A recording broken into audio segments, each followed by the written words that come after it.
Raise your hand if you have seen a psychiatrist this week. One person? Well, everyone's hand should be up right now because you're looking at one.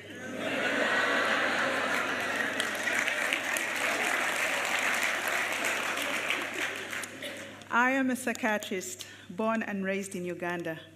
Besides taking care of persons with mental health problems, I research and teach mental health in the School of Medicine at Makerere University.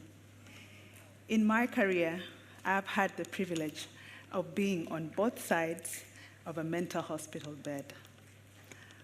What do I mean by that? On one side of the bed, I have been a caregiver to a loved one with mental illness. My brother, Luke, had grown into a handsome, intelligent, hardworking young man. At age 16, he was diagnosed with a severe mental illness. As a family, we took care of him the best way that we could. But after struggling with this illness for 10 years, he gave up and he took his own life. On the other side of the bed, I have been the psychiatrist taking care of persons with mental health problems.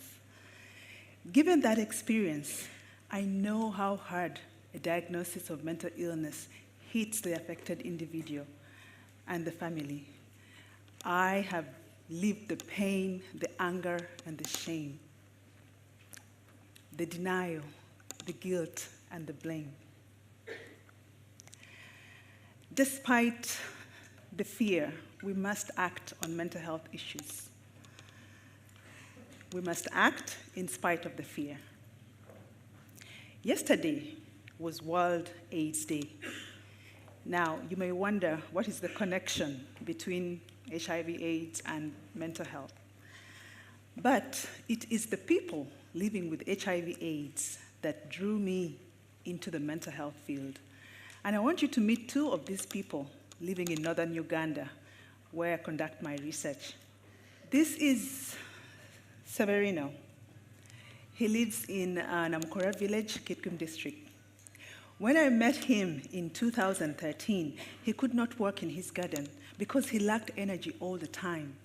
As a result, he did not have enough food for his household. When he was hungry, he could not take his medication. Consequently, he was sick all the time.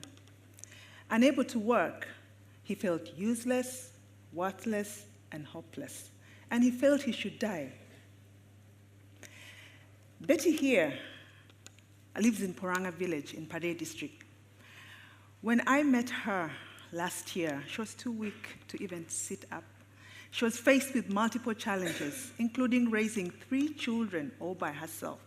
She was angry at her situation, and she did not want to talk to her neighbors. She preferred to lock herself up in her hut with her children. She, too, saw death as the only option. These two people, Betty and Severino, were struggling with depression, but they did not know this. Depression is the commonest mental health problem in the world. And according to the World Health Organization, these are the numbers. 350 million people around the world suffer from depression. 7 out of 10 are living in poverty in poor areas, and about 5 of those 7 do not have access to treatment. Early on in my career as a young doctor, I used to be ashamed of the fact that I did not know how to treat someone who had HIV/AIDS and a mental health problem. The senior doctors I worked with, they used to prescribe the usual treatments. But for persons with HIV/AIDS, they would get severe complications, suggesting that their management had to be different. So in search of answers, I went to a bookstore in Kampala and I bought myself a textbook on mental health so that I could educate myself and offer the appropriate care. So I read this book from cover to cover, and I read it over and over again. I couldn't find a single sentence with the words HIV and mental health. This was a eureka moment for me. I had stumbled on a major treatment gap in the care of persons with HIV/AIDS in Africa. Now, I did not know how I would change this status quo, but I thought a good place to start was to pursue a master's degree in psychiatry. At the end of that program, a paper from my thesis was published in the American Journal of Psychiatry, drawing attention to the burden of mental health problems in persons living with HIV/AIDS in Africa. The editor-in-chief of that journal sent me a personal email that read, "Ethel, congratulations on a nice piece of psychiatry." I was so excited. I was on the cover page. I thought I was going to be famous. But no, I did not become famous.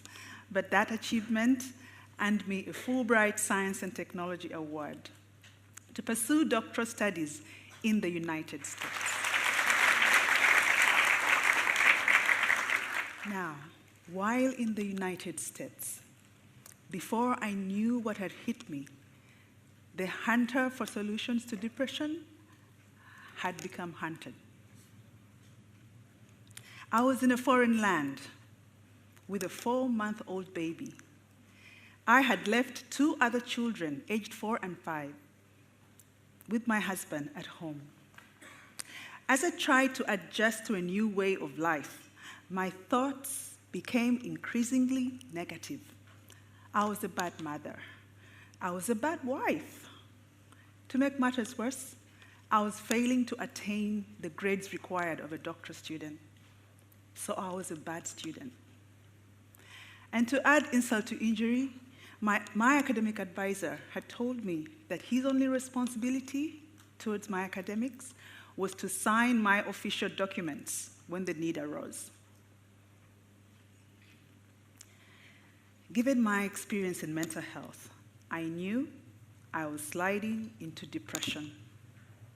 So I told myself, Ethel, you must reverse this situation immediately. I mustered all the courage I could, and I went to the Students' Assistance Program to get help. I was commended for seeking their services, and they asked me to share my problems, and I did. And afterwards, I felt like a heavy load had been lifted off my chest. I was feeling better already. I knew I had come to the right place, and more help was on the way. But then, this is what I heard.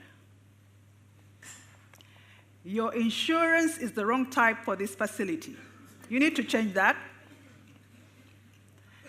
At the moment, there is no therapist who is a good fit for you. When we find one, we'll get back to you. In the meantime, go to the Dean of Studies and declare your disability so that you can get consideration in your examinations. And if you get any thought of trying to kill yourself, quickly run to the emergency room. Now, think about that for a moment. I realized I had to help myself. And this is what I did. Number 1, I continued to share my problems, my difficult situations with people I trust in my network. I called home more often. I talked to my husband about the children, my worries, and he responded by sending me their report cards. My children were scoring grade A, and mommy was scoring grade C. This was a wake-up call to stop my excessive worrying. My children were fine, they were thriving. I recall spending hours on the phone with my brother, Gonza, offloading my problems onto him, and I would feel much better afterwards. The point is, if you remain silent, you cannot get the help or the support that you need. The second thing I did was to proactively increase my social support and network. I forced myself to make friends with anyone who was willing to talk to me. I made friends with the academic coordinator, and I learned that as a doctoral student, I was entitled to a tutor. So I took up that option, and I improved my grades. I also learned I could change my advisor, and I did.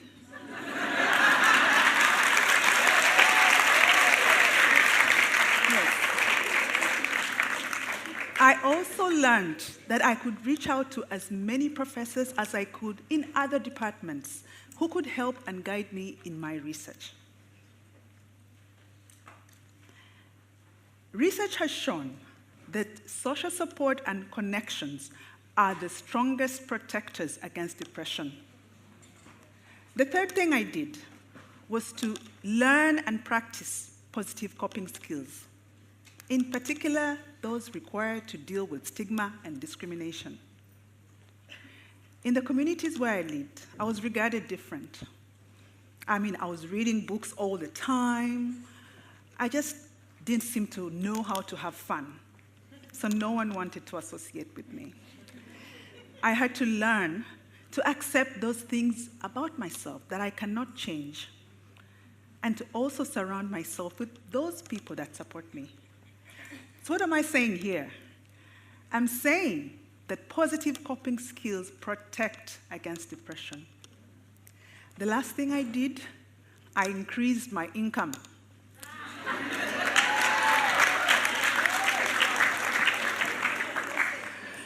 I got an online job as part of a project in Uganda, and as a result, I could afford to buy an air ticket and fly home at the end of each semester to be with my family and friends. Research has shown that poverty is highly associated with depression, and in the African context, any intervention for depression must address the issue of poverty.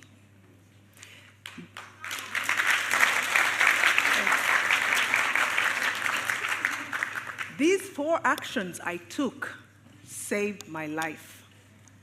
Unfortunately, for my colleague, also a Fulbright scholar in the same graduate program, and as I, did not survive her depression. While in Uganda, enjoying the comfort of my family and friends, I received an email from her, and she said, "Ethel, I am overwhelmed. I need to talk to you."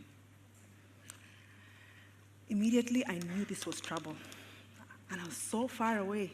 I told her, "I promise I'm going to be back within 1 week, and I'll come and see you." The day after I arrived, before I had a chance to talk to her, she killed herself. She took her own life, just like that. I was devastated. I thought I could teach my colleague the actions I took to push back depression, but I didn't get a chance. I thought about the people living with HIV/AIDS in Uganda, struggling with depression with no access to treatment, and I made a decision I was going to help them. After completing my doctoral studies, I searched for an HIV program that could work with me to fight depression. The AIDS support organization, TASL, agreed to work with me. I then came up with a bold idea to develop a culturally sensitive group therapy program to treat depression. And these are the 4 aspects of that program. Number 1, the program uses talk therapy to treat depression. According to the World Health Organization, talk therapies should be the first treatment for mild to moderate depression. Number 2, the program uses a group approach to deliver this talk therapy. From the works of Stephen Bickel, it is well documented that Bantu Africans have a natural tendency to form group friendships. As Africans, we see our community as an extension of ourselves. So our group approach is not only a good fit for our culture, but also allows greater access to the program. Number 3, the program provides knowledge and skills, as opposed to handouts. Participants are taught how to seek social and emotional support. They're taught how to practice positive coping skills. We teach them how to identify and initiate small, viable, income-generating projects. We provide them with basic financial skills like how to get the money, how to budget for that money, how to find market for the product. The last thing is that in this program, we ensure that the group sessions are culturally appropriate. What do I mean by that? Participants attending this program are put in gender-specific groups. That means women meet alone and the men meet alone because the issues are different. The facilitators of these groups must be the same gender as the group participants. The group facilitators guide the sessions using a manual in the local language. Local rituals are inserted within each group sessions, and in between sessions, participants are given assignments that increase social norms and values. The women in this program prefer to sit on a mat, and they're allowed to do so. And they've nicknamed this mat the pain reliever, a clear testimony that whatever they discuss on that mat relieves their pain. This program has received both national and international praise. We have been supported by the Canadian government through Grand Challenges Canada, as well as MQ Transforming Mental Health, a charity based here in London. So what have been the outcomes of this program? Women like Betty, the one with the red circle, Betty, now report feeling more empowered and more in control of their emotions. They speak of taking better care of their children. Betty gained friends, hope, and motivation to continue to live and contribute to her community. Today, Betty has a sweet potato garden and also a herd of goats, from which she gets money to meet her basic needs. Severino, who felt he should die prior to joining the program, teamed up with his group members, and they started a project of growing vegetables for sale. His share of the proceeds he used to set up a 4-acre Sim garden, from which he earned millions of Uganda shillings. He also acquired a herd of goats. Today, Severino is a clan leader and he's a treasurer at the primary school in his village.